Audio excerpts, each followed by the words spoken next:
परिषदीय विद्यालयों को अत्याधुनिक करने के लिए प्रधानमंत्री नरेंद्र मोदी ने 2022 में पीएम श्री योजना के तहत स्कूलों को अत्याधुनिक बनाने की जो कल्पना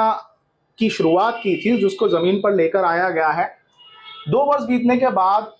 पीएम श्री योजना के क्या है हालात, पीएम श्री से जुड़े हुए विद्यालय क्या वाकई अत्याधुनिक हो रहे हैं, बात करेंगे हम इस पर। हमारे साथ एबीएस ज्योति पाठक हैं, बात करेंगे। सबसे पहले मेरा सवाल है कि पीएम श्री योजना है क्या, और उसके अंतर्गत जो विद्यालय 19 विद्यालय हैं जनपद के, क्या मानक है उनका, और पीएम श्री को क्योंकि आप मॉनिटरिंग कर रही हैं, किस तरीके से बच्चे वहाँ पे, अगर देखा जाए तो वो दूसरे विद्यालयों के इतर पीएम श्री विद्यालय हैं। देखिए, पीएम श्री कार्यक्रम सितंबर 2022 में प्रधानमंत्री नरेंद्र मोदी जी के द्वारा शुरू किया गया था। इस कार्यक्रम में पीएम श्री का मतलब है कि प्रधानमंत्री स्कूल फॉर राइजिंग इंडिया। इसके तहत हमारा जो उद्देश्य है, जो हमारे पुराने स्कूल पड़े हुए हैं उनको एक अति आधुनिक स्कूलों में कन्वर्ट करना। इसका जो मुख्य उद्देश्य होगा कि जो अदर स्कूलों के बीच जो हमारा अलगाव है उसकी स्थिति को दूर करना, एकीकृत शिक्षा के प्रति आगे बढ़ना, और साथ साथ बुनियादी शिक्षा, सतत शिक्षा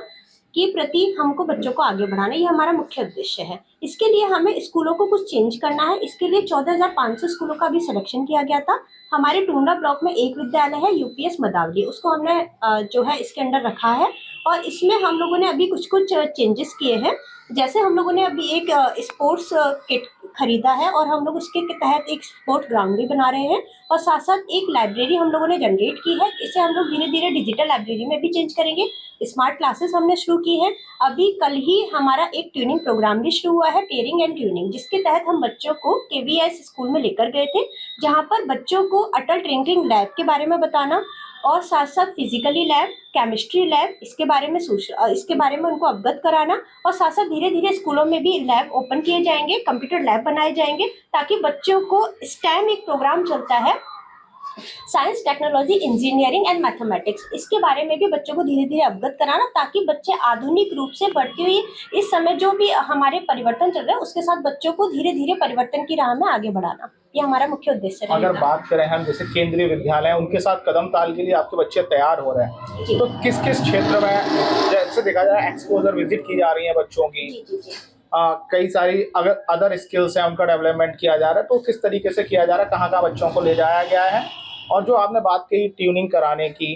तो वहाँ जाकर बच्चों ने क्या सीखा है? देखिए, बच्चों ने वहाँ पर सीखा है कि कंप्यूटर लैब का अगर हम प्रॉपर यूज करते हैं तो उसका आने वाले भविष्य में हमारे लिए क्या यूज होगा, हमें किस तरह से रेगुलर बेसिस में कंप्यूटर जो आर्टिफिशियल इंटेलिजेंस है उसका प्रतिदिन के यूज में हमें कैसे उसको यूज करना है। और साथ साथ हम लोग ये सीखेंगे कि जो लाइब्रेरी है उसका केवल वो कॉर्नर तक सीमित ना रहे, उसका हमें प्रतिदिन की लाइफ में उसको यूज करना है, और साथ साथ उसको डिजिटली रूप में भी हम कैसे यूज करें। जो स्मार्ट क्लासेस लगी हुई हैं, जो अदर केवीएस स्कूल में भी स्मार्ट क्लासेस के माध्यम से शिक्षा दी जा रही है, तो बच्चों को एटलीस्ट ये पता हो कि स्मार्ट क्लासेस का हम लोग कैसे यूज कर सकते हैं। जैसे कोविड महामारी जब फैली थी उस समय बहुत से स्कूल बंद हो गए थे, सभी स्कूल्स बंद हो गए थे, उस समय भी हम लोग डिजिटल शिक्षा के प्रति आगे बढ़े थे। तो हमारा ये उद्देश्य होगा कि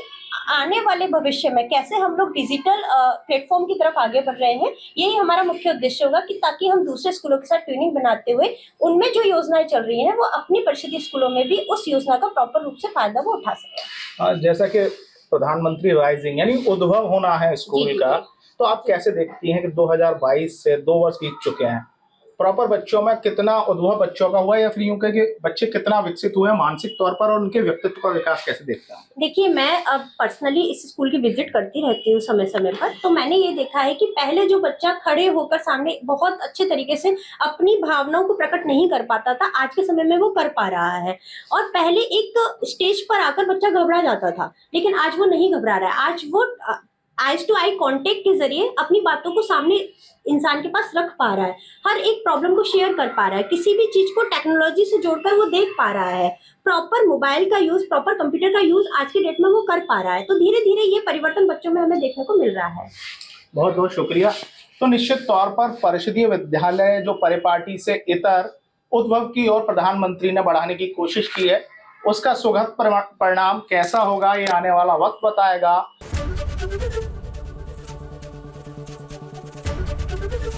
एबीपी गंगा, खबर आपकी, जुबान आपकी।